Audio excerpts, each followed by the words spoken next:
ఇక పోటీ పరీక్షల పేపర్ లీకేజీల విద్యా వ్యవస్థలో సంస్కరణలను డిమాండ్ చేస్తూ గత 26 రోజులుగా ఆవరణ నిరాహార దీక్ష చేస్తున్నటువంటి ప్రముఖ పర్యావరణవేత్త విద్యావేత్త సోనం వాంగ్చుక్ ఎటకేలకు తన పోరాటాన్ని విరమించారు. ఇక జంతర్ మంతర్ వద్ద ఆందోళనలో పాల్గొన్నటువంటి విద్యార్థులు నిరసనకారులపై ఎలాంటి చట్టపరమైనటువంటి కేసులు నమోదు చేయబోమంటూ కేంద్ర ప్రభుత్వం ఇచ్చినటువంటి స్పష్టమైనటువంటి హామీతో ఆయన ఈ నిర్ణయం తీసుకున్నారు. ఇక గురుగ్రామ్లోని మేధాంత ఆసుపత్రిలో కేంద్ర మంత్రులు జేపీ నడ్డా అలాగే డాక్టర్ జితేంద్ర సింగ్ల సమక్షంలో వారి చేతుల మీదుగా నిమ్మరసం తాగి వాంగ్చుక్ తన 26 రోజుల సుదీర్ఘ దీక్షకు స్వస్తి పలికారు.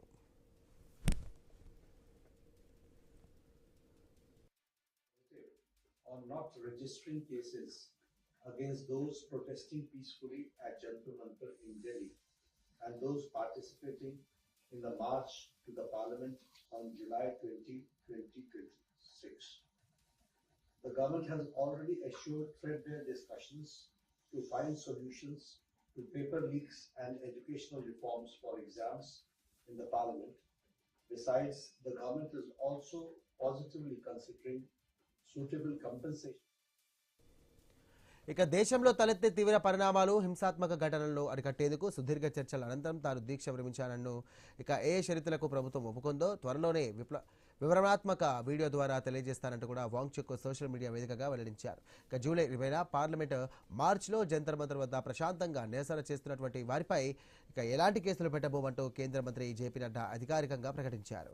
అంతేకాకుండా నీటి లీకేజీ వల్ల ఆత్మహత్య చేసుకున్నటువంటి విద్యార్థుల కుటుంబాలకు తగిన పరిహారం చెల్లించే విషయాన్ని కూడా ప్రభుత్వం సానుకూలంగా పరిశీలిస్తోందంటూ స్పష్టం చేశారు. ఇక ఇప్పటికే కేంద్ర ప్రభుత్వం విద్యాశాఖ కార్యదర్శిని పదవి నుండి తొలగించడమే కాక కేసుల విచారణకు సంబంధించి కూడా ఫాస్ట్ ట్రాక్ కోర్టును కూడా ఏర్పాటు చేసింది. ఇక వాంగ్చుక్ దీక్ష విరమణపై స్పందించినటువంటి ప్రధాని మోదీ ఆయన వైద్యుల సలహాలు పాటిస్తూ కోల్పోయినటువంటి బరువును త్వరగా తిరిగి పొంది సంపూర్ణ ఆరోగ్యంతో కోలుకోవాలంటూ కూడా ఆకాంక్షించారు. ఇక ఈ 26 రోజుల పోరాటంలో వాంగ్చుక్ దాదాపు 11 కిలోల బరువు తగ్గారు. ఇక 3 ఇడియట్స్ సినిమాలో పున్సల్క్ వాగ్డూ పాత్రకు స్ఫూర్తిగా నిలిచినటువంటి వాంగ్చుక్ దీక్ష విరమించడం పట్ల కాక్రోచ్ జనతా పార్టీ విద్యార్థులోకం సంతోషం వ్యక్తం చేసింది. అయితే నీట్ ఆక్రమణలకు బాధ్యత వహిస్తూ కేంద్ర విద్యాశాఖ మంత్రి ధర్మేంద్ర ప్రధాన్ రాజీనామా చేయాలనే తమ ప్రధాన డిమాండ్పై ఇంకా పోరాటం కొనసాగుతుందంటూ సీజేపీ స్పష్టం చేసింది. दिन मैं आप लोगों को कुछ खास खबर बताना चाहूँगा। अभी रात के लगभग 12:30 बज रहे हैं। अभी थोड़ी देर पहले केंद्रीय मंत्री जेपी नड्डा साहब और जितेंद्र सिंह साहब यहाँ आए थे और लद्दाख के एपेक्स बॉडी के शीर्ष नेतागण भी यहाँ आए थे।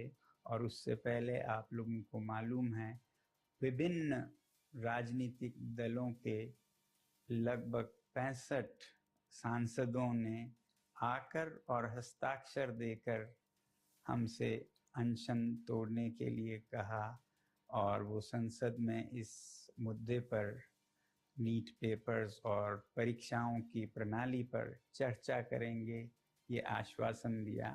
और जो सरकार से इस तरफ से मंत्रीगण आए थे उन्होंने भी ये आश्वासन दिया, जिसका कि 2 दिन से हम बहुत ही कड़ा